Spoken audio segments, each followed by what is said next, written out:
Hello everyone, welcome to मेरो school platform. यस भिडियोमा हामी कम्पलसरी म्याथ क्लास 9 को च्याप्टर 4 हाउसहोल्ड अरिथमेटिक को बारेमा जान्न गइरहेको छौं। यसभन्दा अगाडिको भिडियोहरुमा हामीले च्याप्टर 1, च्याप्टर 2 र च्याप्टर 3 गरेर तीनवटा च्याप्टरहरु क्लास 9 को डिस्कस गरिसक्यौं र त्यहाँ हामीलाई कस्तो कस्तो क्वेशन्सहरु सोधिन्छ भन्ने कुराहरु हामीले एक्जाम्पल सहित हेरिसक्यौं। सो अब हामी यहाँ हाउसहोल्ड अरिथमेटिक भन्नाले के त हामीले यो च्याप्टर भित्र के कुराहरु पढ्नु पर्छ र हाउसहोल्ड अरिथमेटिक भनेको के हो त यो कुरा जान्ने छौं। सो यहाँ हाम्रो यो टपिकको जुन यहाँ नाम छ यो नामबाट नै हामीले बुझ्न सक्छौं हाउसहोल्ड अर्थात हामी बस्ने घर, राइट। सो यहाँ हामी सम्झ्यौं हाउस र अरिथमेटिक भनेको अब यहाँ हाम्रो क्याल्कुलेसन सँग रिलेटेड हुन्छ हो। अब हाउसको क्याल्कुलेसन भन्दा पनि यहाँ के हो त मेन हाउसमा युज गरिने डिफरेन्ट फ्यासिलिटिजहरु जुन हुन्छ हाउसको फ्यासिलिटिज। सो हाउसको फ्यासिलिटिजहरु हामी जुन युज गर्छौं त्यसको भ्यालु कसरी निकाल्ने त त्यसको क्याल्कुलेसन नै के हो हाउसहोल्ड अरिथमेटिक। जस्तो कि हामीले रेगुलर बेसिसमा डिफरेन्ट फ्यासिलिटिजहरु युज गरिरहेको हुन्छ हो। जस्तो कि हामी यहाँ सम्झिन सक्छौं वाशिङ मेसिन अथवा भनौं लन्ड्री। त्यसैगरी अर्को हामीले के फ्यासिलिटिजहरु युज गर्छौं त इलेक्ट्रिसिटी, त्यसैगरी वाटर, त्यसैगरी फोन, त्यसैगरी हामी डिफरेन्ट सोलर प्यानल्सहरु पनि युज गरिरहेको हुन्छौं घरमा। सो यी सबै मध्ये अब हामी यहाँ यो च्याप्टरमा चाहिँ इलेक्ट्रिसिटीको हामीले बिल कसरी क्याल्कुलेट गर्ने, त्यसैगरी वाटर बिल कसरी क्याल्कुलेट गर्ने, फोन बिल हामीले कसरी क्याल्कुलेट गर्ने भन्ने कुरा सिक्न गइरहेको छौं। त्यसैगरी जुन हामीले एक ठाउँबाट अर्को ठाउँ जानको लागि जुन ट्याक्सी युज गर्छौं त्यसको फेयर अर्थात त्यसको भाडा हामीले कसरी निकाल्ने त त्यो कुरा पनि हामी यहाँ हेर्ने छौं। सो अर्को भनेको हामीले यहाँ के को बारेमा जान्ने रहेछौं त ट्याक्सी फेयर क्याल्कुलेसन। फेयर भनेको भाडा, सो ट्याक्सीको भाडा चाहिँ हामीले कसरी निकाल्न सक्छौं त सो यो हामी यहाँ जान्ने छौं। सो बेसिकली हामीले जुन घरमा युज गर्ने डिफरेन्ट फ्यासिलिटिजहरु हुन्छ त्यसमध्ये सर्टेन फ्यासिलिटिजहरुको हामीले जस्तो कि युनिट भ्यालु दिएको छ भने त्यसबाट हाम्रो कति युनिट उठेको छ र टोटल कस्ट कति आयो त अर्थात अब हामीले यहाँ बुझ्न सक्छौं कि यहाँ हामीले युनिटरी मेथड इन्भल्भ गरेर डिफरेन्ट फ्यासिलिटिजहरुको कति हुँदो रहेछ कस्ट भनेर कस्ट क्याल्कुलेट गर्न सक्छौं। सो युनिटरी मेथड इन्भल्भ भएर कस्ट निकाल्ने अथवा भनौं कस्ट क्याल्कुलेट गर्ने प्रोसेस नै हाम्रो यहाँ के हो त हाउसहोल्ड अरिथमेटिक हो, जसमा taxi fair, electricity, water, phone यी सबै फ्यासिलिटिजहरुको हामी यहाँ फेयर निकाल्छौं। सो यहाँ फर्स्टमा कुरा गरौं इलेक्ट्रिसिटी बिल।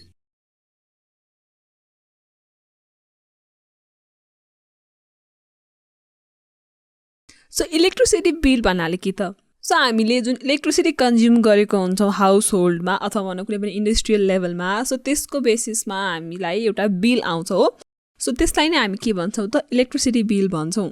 सो हाम्रो कन्जम्पसन अफ जुन इलेक्ट्रिसिटी हुन्छ त्यो के को बेसिसमा हुन्छ त के को बेसिसमा हामीले मेजर गर्ने हो on the basis of number of units. Consumption of electricity is measured in number of units. So तिमीहरु सबैले पनि आफ्नो घरमा इलेक्ट्रिसिटी बिल त देखेकै होला जसमा हाम्रो माथि के हुन्छ त हेडिङ राखिदिएको हुन्छ, त्यसैगरी बीचमा डिफरेन्ट इन्फर्मेसन दिएको हुन्छ ब्रान्च देखि लिएर बिल नम्बर, त्यसैगरी कन्ज्युमर आईडी, नेम, एड्रेस भनेर थुप्रै इन्फर्मेसनहरु हामीलाई दिएको हुन्छ र त्यसैगरी सँगसँगै त्यहाँ लास्टतिर तलतिर के राखिदिएको हुन्छ त जस्तो कि मानौ एउटा यहाँ रफली एउटा स्केच ड्रा गरौँ जुन हाम्रो इलेक्ट्रिसिटी बिल आउँछ घरमा। सो यहाँ यसरी नेपाल इलेक्ट्रिसिटी अथोरिटी सो यस्तो भनेर यहाँ थुप्रै इन्फर्मेसन दिएको हुन्छ। सो यो भयो इलेक्ट्रिसिटी बिल जहाँ नेम, त्यसैगरी बिल नम्बर, त्यसैगरी कन्ज्युमर आईडी लगायतको थुप्रै इन्फर्मेसनहरु दिएको हुन्छ। सो यहाँ थुप्रै इन्फर्मेसन सँगसँगै यहाँ एन्डतिर तलतिर हामीलाई यहाँ यसरी दिएको हुन्छ प्रिभियस रिडिङ, त्यसैगरी प्रेजेन्ट रिडिङ भनेर। जस्तो कि यहाँ मानौ प्रिभियस रिडिङ छ अरे 5981, त्यसैगरी अब प्रेजेन्ट रिडिङ छ 5997। सो यो भनेको अब यहाँ अहिले युनिट कति हुने भयो त सो युनिट भनेको बेसिकली यसको डिफरेन्स हो। सो यो डिफरेन्स गरेर जति नम्बर आउँछ त्यसरी यहाँ दिएको नै हुन्छ र हामीले चेक गर्यौं भने यो माइनस यो गर्दाखेरि हाम्रो यहाँ जति नम्बर आउँछ त्यो नै यहाँ युनिट्स हुन्छ। त्यसैगरी यहाँ डिफरेन्ट अब बिल अमाउन्ट कति हो, यसरी यहाँ थुप्रै इन्फर्मेसन्सहरु दिएर लास्टमा कति अमाउन्ट आएको छ त्यो अमाउन्ट पनि यहाँ दिएको हुन्छ। सो यसरी हामीले यहाँ इलेक्ट्रिसिटी बिल जुन दिएको हुन्छ त्यसबाट थुप्रै इन्फर्मेसन पाउन सक्छौं र हामीले के कुरा बुझ्नुपर्ने रहेछ त अर्को इलेक्ट्रिसिटी बिल अथवा भनौं हाम्रो इलेक्ट्रिसिटी केमा कन्जम्सन हुन्छ त इलेक्ट्रिसिटी हाम्रो कन्जम्सन हुन्छ on the basis of number of units र 1 युनिट अफ इलेक्ट्रिसिटी भनेको हुन्छ 1 unit of electricity is equals to 1 kilowatt hour. Kilowatt भन्ने बित्तिकै अब यसलाई हामी यहाँ बुझ्न सक्छौं 1 kilowatt hour or 1000 watt hour. So 1 unit of electricity भनेको 1 kilowatt hour or 1000 watt hour. So यो 1 किलोवाट आवर अथवा भनौं 1000 वाट आवर भनेको के हो त कुनै पनि एउटा इलेक्ट्रिकल अप्लायन्सले 1000 वाट कन्ज्युम गर्छ पावर इन 1 आवर, किनभने हामीलाई वाट भनेको पावरको युनिट भन्ने कुरा थाहा छ। सो यो भनेको के रहेछ त कुनै पनि अब इलेक्ट्रिक सामानको 1000 वाट आवर छ भनेर दिएको छ भने त्यो भनेको मतलब के भयो त कुनै पनि इलेक्ट्रिक सामानले चाहिँ 1000 वाट पावर कन्ज्युम गर्छ consume in 1 hour. So 1000 watt आवरको मिनिङ यो हो। यो भनेको अब केले कन्ज्युम गर्ने हो त कुनै पनि इलेक्ट्रिक अप्लायन्सले। सो यो त भयो अब हाम्रो इलेक्ट्रिसिटी बिल कस्तो हुन्छ त्यहाँ के कुराहरु दिएको हुन्छ भन्ने हाम्रो यहाँ छोटो जानकारी। अब अर्को कुरा हामीले के बुझ्नुपर्छ त भन्दाखेरि जस्तो कि हाम्रो मिटर क्यापासिटी कति छ र मिटर क्यापासिटी अनुसार मिनिमम चार्ज त्यसैगरी मिनिमम युनिट कति हुन्छ र त्यो भन्दा बढी हुने बित्तिकै अब हामीले त्यहाँ एक्स्ट्रा अमाउन्ट दिनुपर्छ हो। सो त्यो कुरा पनि अब हामीलाई सर्टेन अमाउन्ट हुन्छ है भनेर नेपाल इलेक्ट्रिसिटी अथोरिटीले नै त्यो डिफाइन गरिदिएको हुन्छ। जस्तो कि हामी यहाँ सम्झिन सक्छौं मिटर क्यापासिटी त्यसैगरी मिनिमम चार्ज र अर्को हुन्छ मिनिमम युनिट। जस्तो कि meter capacity up to 5 ampere meter capacity up to 5 ampere छ भने मिनिमम चार्ज हुन्छ ₹80। त्यसैगरी मिनिमम युनिट हुन्छ 20 अर्थात मिनिमम युनिट 20 मिनिमम चार्ज ₹80 र मिटर क्यापासिटी हुन्छ अप टु 5 एम्पियर। त्यसैगरी 6 ampere to 15 ampere 6 ampere to 15 ampere भनेको हुन्छ ₹365 र यसको मिनिमम युनिट हुन्छ 50। अब त्यसैगरी अर्को छ यहाँ 16 एम्पियर टु 30 एम्पियर जसको मिनिमम चार्ज हुन्छ ₹795 मिनिमम युनिट हुन्छ 100। त्यसैगरी अर्को भनेको meter capacity 31 ampere to 60 ampere जसको मिनिमम चार्ज हुन्छ ₹1765 र मिनिमम युनिट हुन्छ 200। सो यसरी हामीले यहाँ मिटर क्यापासिटी कति भयो भने मिनिमम चार्ज कति हुने रहेछ र मिनिमम युनिट कति हुने रहेछ भन्ने कुरा जान्न सक्छौं। त्यसैगरी अर्को अब हामीले अघि भर्खरै कुरा गरेका थियौं युनिट कसरी थाहा पाउने त। सो नम्बर अफ युनिट्स थाहा पाउने भनेको number of units is equals to reading of recent month minus reading of previous month. यसरी हामीले नम्बर अफ युनिट्स थाहा पाउन सक्छौं। सो यो त भयो हाम्रो मिनिमम युनिटको कुरा। अब अर्को यहाँ हामीले के कुरा बुझ्नु पर्यो त जस्तो कि अब मिनिमम 80 छ तर यो भन्दा बढी पनि त उठ्न सक्छ। सो हाम्रो इलेक्ट्रिसिटी बिलमा युनिट सो त्यो भयो भने अब कति चार्जदेखि कति चार्ज भयो भने चाहिँ हामीले कति अमाउन्ट पर युनिट चेन्ज हुन्छ कति अमाउन्ट तिर्नुपर्ने रहेछ भन्ने कुरा पनि हामीलाई नेपाल इलेक्ट्रिसिटी अथोरिटीले तोकेर दिएको छ जुन कुरा हामीले जान्न सक्छौं। जस्तो कि सो अब यहाँ हामी हेर्न सक्छौं चार्ज फ्रम अब मिनिमम 20 भयो भने त हामीलाई थाहा भयो ₹80 हो तर यहाँ हामी हेरौं चार्ज फ्रम 21 टु 50 युनिट्स भयो भने चाहिँ यो भनेको हुन्छ यहाँ ₹7.30 पर युनिट। त्यसैगरी अर्को हामीलाई यहाँ रेन्ज दिएको छ चार्ज फ्रम 51 टु 150।